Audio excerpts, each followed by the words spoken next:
Good morning and Merry Christmas Eve. This is the Closers Cafe, December 23rd, Christmas Eve. We've got a great book that we've been reading to our kids in the house called "'Twas the Night Before Christmas." So "'twas the morning before Christmas." We have a special guest. I have a special guest that is going to be joining here in a few minutes to share in person, IRL, what he shared with me by text on Friday. So his name is William. He'll be hopping on here momentarily. He sent me this text out of the blue on Friday. It was completely unexpected, and it was great to receive. I love getting stuff like this. He sent me this, and I've been sharing this as well. Actually, before I do that, I'm going to share his text message once he hops on. So the Closers Cafe has been a little sporadic lately. Holidays, our oldest is home, etc. This will be likely, I don't know, we may have a couple additional cafes before the end of the year, but certainly not tomorrow or the next day or Friday. So the next one potentially next week. And however, that said, later this morning at 11 a.m. Eastern, you can join me for a free live workshop, 3 simple steps, 1 closing a week every week. You can grab your spot at onedealaweek.com, the number 1dealaweek.com. Spencer, my man, let's go. He says, good morning, Josh. I have 2 closings today. That is a beautiful thing. I have one at noon, but I'll be on the workshop. The workshop was scheduled before the closing got moved to noon today. So I'm all good there. Our settlement company will handle it. My client, it's the 3rd settlement I have with him in the last or since November. And he is a perfect example of the simple 3-step blueprint that I am sharing today. I acquired that client. His name is Steve, following the simple 3-step blueprint that I am sharing later today, onedealaweek.com. Spencer says awesome.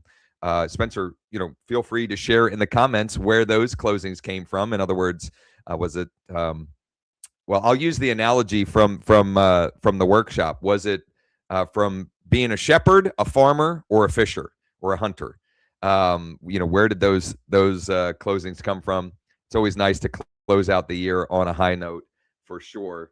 And what I'll share with you later will help you get the ball rolling here to wrap out or to close out 2025 and really just set yourself up for massive success in 2026. So really excited to share that. I'm sure William is going to be hopping on any minute now. It's been a while since we've had one of these. So Spencer, hunting activities. Let's go, hunter activities. Right on, Spencer. Love it. It's been a while since we had one of these. So if anyone else has a win that they want to share, we're all ears here, and I would love to get your feedback on that. And then if anybody has anything that they're struggling with, need help with, you can drop that in the comment as well. I'm going to drop a link to the live workshop. And if you're seeing this after the fact, and you go to the link that I will include here, you will either get the opportunity to register for the next live version, or be able, or have access to the most recent recording or replay. So you can check that out.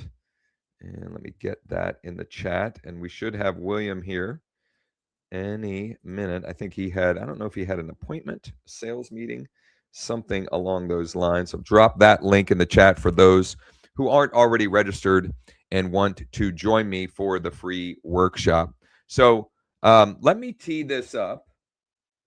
let me tee this up here, and I'm going to hope that that William pops on any minute. So this is the text message that William sent me on Friday at 1:04 Eastern. I was actually in a Zoom mastermind where I was talking about our new tool, our AI and data-driven tool to help agents consistently close more deals. And William sent me this text message. Hey, Josh, I'm an agent in the North Atlanta area, and I followed your 3-step plan for literally 2 days. And I just sent in an offer for a major investor yesterday on a property and have made more connections with investors and other agents than I have in the last 6 months. That's pretty cool. Just wanted to share that and encourage you that it's definitely working for me and others. Thank you for the system, and give me a call sometime. I'd love to share the story. So I figured, why not have him just share the story with me? Let's share the story with all of you. So as soon as William is wrapped up and able to hop on here, we're going to get into and just explore more details of the story, and we'll see where he found the deal, which is step one. We'll talk about what type of investor he was able to find using the bait, which is the deal from step one, and then how he put the offer together and all of that as well. Just as soon as William is able to hop on. Here he is. Perfect timing, my man. There we go. Good morning. I was literally just sharing the text message you sent, and I was hoping we could unpack here. And I don't want to take too much of your time this morning, but I thought it'd be fun to hear and give you the opportunity to share your story in a little more detail. I know we chatted a little bit on Saturday, but why don't you start with this, William? Introduce yourself and let everyone know what market areas you service, so maybe we can get some referrals coming your way as well. Yeah. Hey everybody, I'm William Knight. I'm in the North Atlanta area. I serve around Lake Lanier, the Lake Market, and some luxury homes around here. And I dip down into Alpharetta and Beaufort and those areas. And yeah, happy to be here. Thanks for having me, Josh. Yeah, of course. Just out of my own curiosity, how long have you been in the business? I'm very new. I got my license this past year, and I got it back in April. And so I'm about 8 months in. Okay. So learning a lot, right on. Trying some systems, and found yours. So yeah. Beautiful. Very cool. So I guess my first question is, how did you find me and the system that I've been talking about? So it goes to kind of how I've found real estate. It's all been through my dad and my broker partner. Okay. He's been in the business for 25 years. Okay. And so he welcomed me with open arms, and I got to give a lot of credit to him, but he found you about 2 weeks ago, probably. Okay. And so he's been sending me your stuff and sending me these the Zooms and the replays of the Zooms to watch, and then like the 13 or more ways to find deals and all these things. So I've been researching and following you for not even a week and a half, really. That's wild. Because I didn't even get that part of the story when we talked the other day. I had no idea that it's that little amount of time. That is crazy. Very cool. It's been pretty new, but he introduced me to you. And I got to give him the credit. So okay, well, kudos. Well, I'm gonna have to meet him at some point. I would love to connect with him as well. That for sure.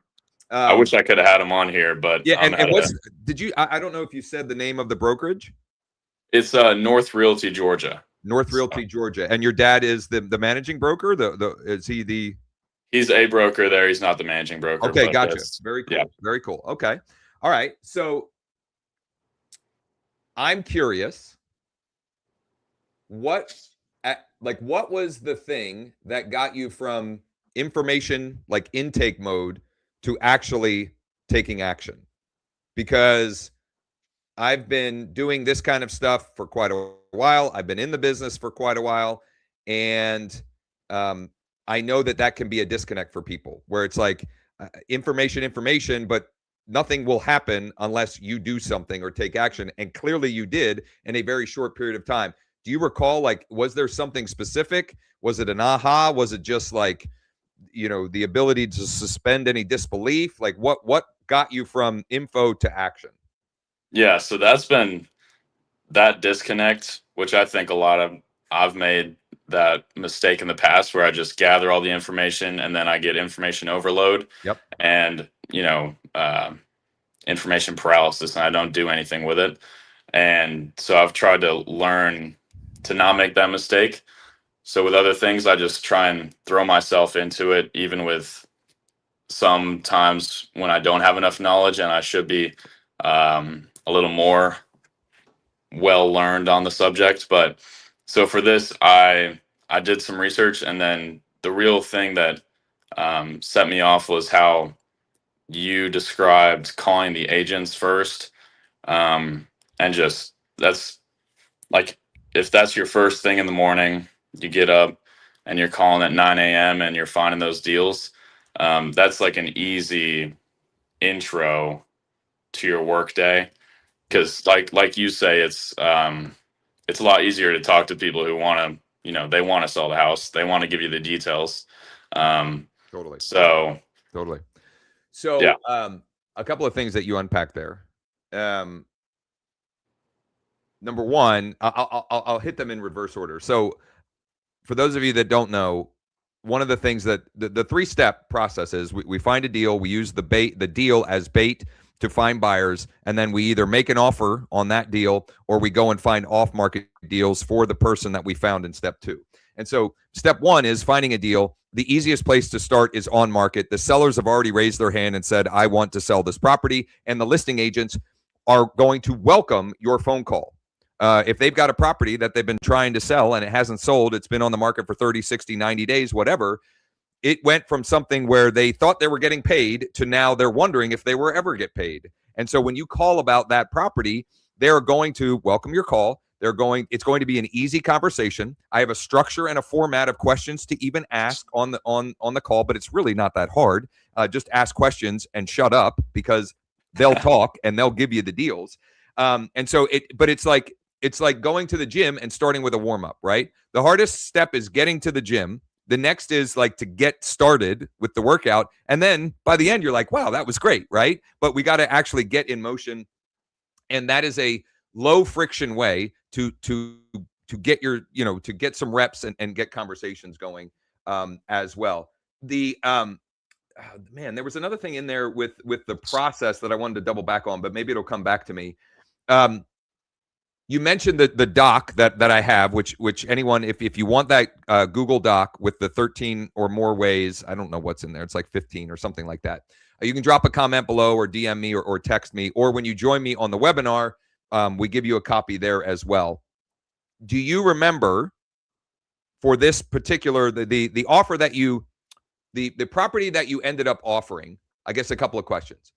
Do you remember which of those strategies you used to find the deal? And then let's start with that. Do you remember that from the Google Doc? Which strategy? I believe that was just off MLS, and it was I was just looking for a 3-2 with an under 250,000, and I just put in the criteria. It was on market, and I wanted something that had been on market for, like you said, over 60, 90 days. That one had been on for 185, something like that. So perfect. So in the Google Doc, I think like the first 5 or 6 strategies are related to directly in your MLS and just getting creative with different ways to filter. William was just playing around. That's the easiest way. Like just go to your MLS. Most of you listening have MLS access. Start there. There are some like shortcuts and other strategies if you're struggling.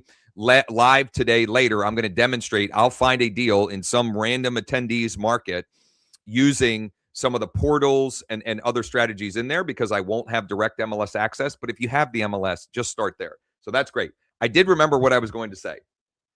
And then we're going to get back on topic. Anyone will learn infinitely more by actually implementing than you will by continuing to consume information.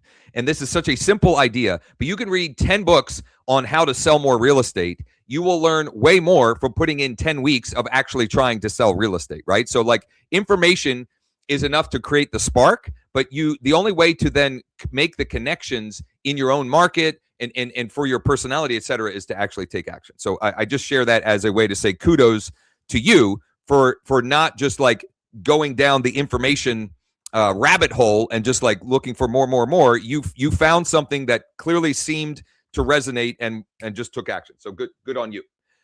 So you use the MLS to find the deal, and then how did you find the buyer? Or how did you use that deal as bait to find buyers or potential buyers? Yeah, so I haven't, at that point, I wasn't using Lead Deck yet. Okay. And so I contacted that agent, got some more information, and we actually went and visited that property. Right on. Just to take a look at it, which ended up being a good thing because I got some more information that the agents didn't even know. It had been on the market for 200 days, and then mold had been growing in it, some bad stuff. But anyways, I posted it on some Facebook groups, actually, in my area, investor groups, cash buyer groups, and then had just a surplus of investors contact me. And one of them called me up and said he wanted to tour it that day. And so we went out, put down an offer, ended up coming in a little too low for the sellers. But yeah, I mean, the process worked that quickly. So a couple of things to unpack there. Number one, I love the fact that you went and looked at the deal in person. If you're pitching or using an on-market deal as bait, having insider information, which might come from a phone call, but might, like in your case, you might get even more insider information by actually going and seeing the property. And let's face it, there's like very little downside to you going and previewing the property. That way, when you do have someone like you had, and it sounds like you had multiple people coming to you wanting information, you can speak with firsthand knowledge because you've seen it, right? One way or another, though, you have to get insider information, right? So when you're reaching out to the listing agent, what you're trying to uncover is details or information that whether it's a retail buyer or an investor buyer will not be able to find on their own on Zillow or Realtor.com or Redfin and the like, okay? Number two thing that I wanted to emphasize there is William used one of our two strategies in step 2. One is a shotgun approach and one is a rifle approach. He used the shotgun approach, which is to post. One way is to post on local Facebook groups. William's in a pretty densely populated area, so that gets a lot of reach, and therefore he got a lot of responses. He's in an area that's way more densely populated. When I use that strategy in my market, more the shotgun approach, sometimes I get 3, 5. I think the most I've ever gotten from a post like that was maybe 10 or 12. Sometimes it's crickets. Sometimes it's none at all. So it works, and it's better than doing nothing. But there are other ways that you can multiply the results, or a more rifle approach, which you mentioned, Lead Deck, and so I appreciate that. That investor buyer, you went and showed the property and wrote an offer. You haven't been able to come to terms. Has that property gone under contract yet? No. So, and maybe you're already doing this, but I would call that listing agent every Monday or Tuesday and say, hey, my guy's still here, because I have several deals that when you're that, especially on properties that have been tough to sell, eventually they give in, even when they're bank owned. I literally have one that we just went under contract on Friday. We first made an offer to this bank November 11th with a buyer that I found using Lead Deck, using the exact process. I found a deal to use as bait. I found Ben. He didn't like that initial deal. Actually, he looked at 2 deals, but his offers, we made verbal offers, and they were just like way too low. They were more retail properties. And eventually I found this bank-owned property. Again, that's like one of the strategies in the document. I found this bank-owned property. It was perfect for Ben. It's in the area that he wants. It's the type of property he loves. And it had been sitting there for a while. And we submitted offers either 4 or 5 times officially. And the bank, like the first time they countered, and then we countered, and then they countered, and then the second time they just said no, and then the next time they said they countered even higher than the first counter of the first one, and I was like, all right, we're playing cat and mouse here. And eventually they gave in, and we got it $5,000 less than what his max offer was, or at least that he had disclosed to me. So persistence wins, right? And you know, and sometimes it's easy, right? Like it's not all like that. Have you, or what have you done, if anything, with to try and uncover other opportunities for that particular investor that made the offer? In terms of finding out more about that property and moving forward with that deal. Have you done the work to identify any other on market or off market potential deals for that client, or any others that may have come from the inbound leads that you generated by using that bait? Yeah. So as far as that particular investor, I added him to, I basically have just made a massive list of investors that I'm now sending out properties to regularly. And that one in particular, I've got just his buy box, and I've got a search for him in the MLS, and I've already sent him some more properties. And I've got other people who are still contacting me from that same Facebook post about the original property. The deal with that property is it's just a interesting situation with the agents. They're not really invested in the property that much, and they don't really. They're just waiting for their number to be bought which is crazy, but whatever. That's a topic for another day.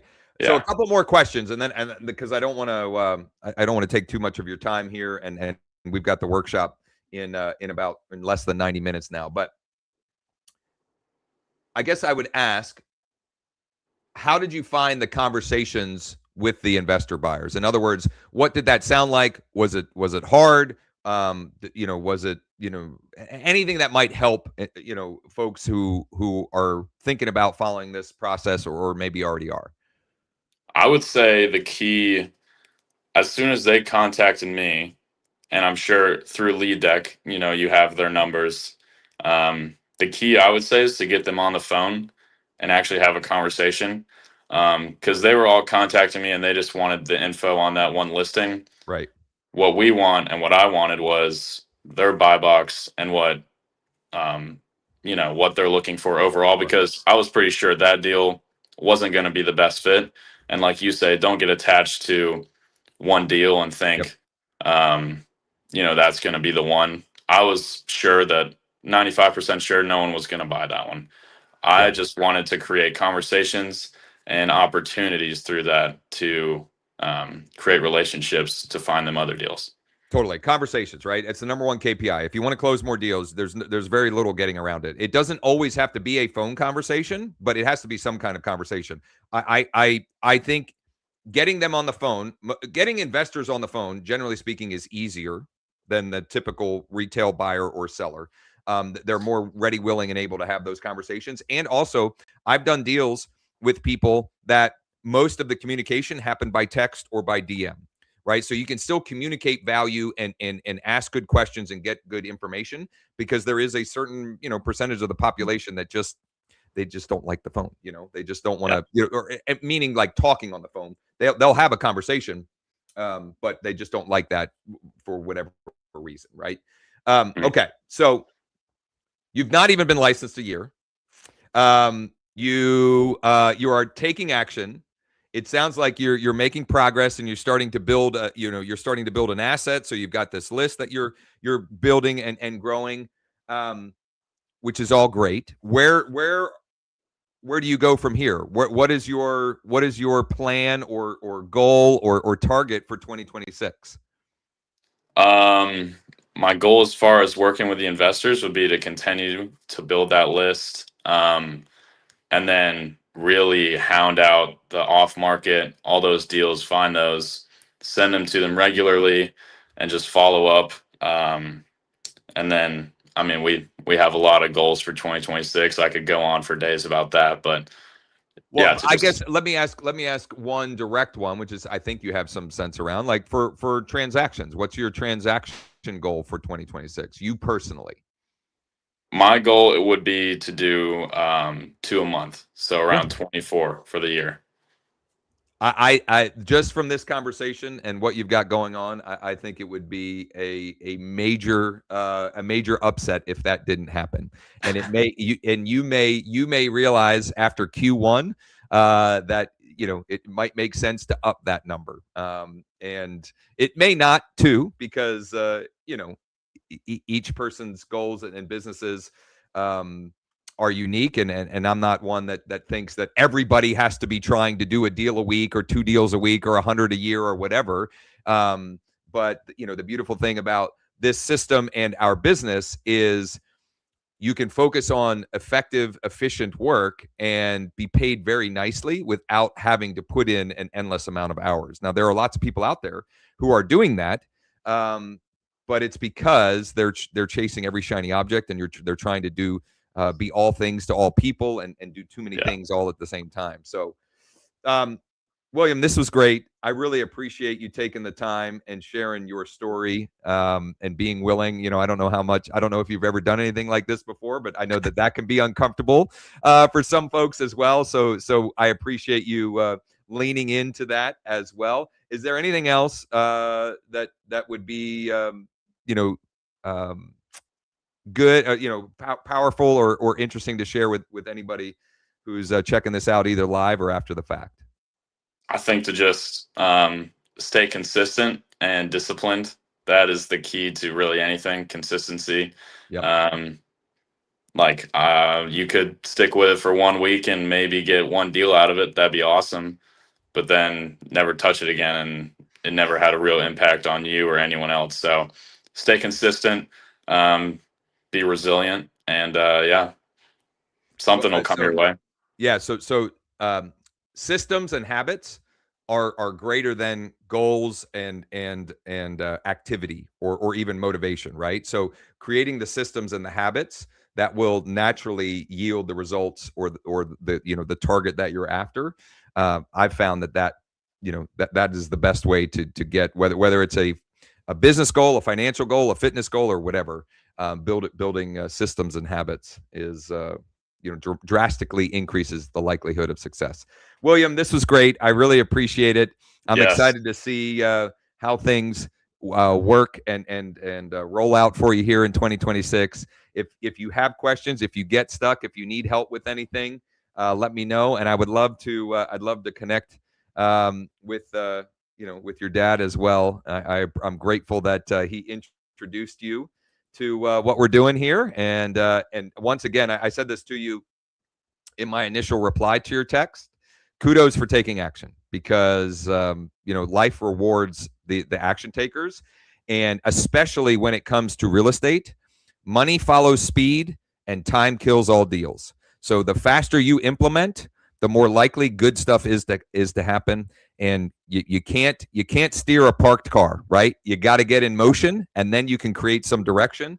But there's nothing really to do with the thing sitting there. So bravo, Merry Christmas, Happy Yes. New Year, and hopefully we'll be chatting a good deal in the future. And if you have anybody who is looking to buy, sell, or invest in the North Atlanta, Lake Lanier, Alpharetta, and the surrounding areas, send them William's way as well.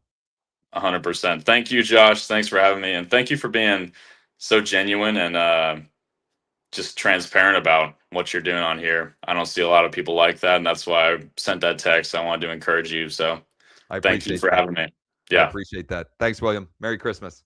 Merry Christmas. See ya.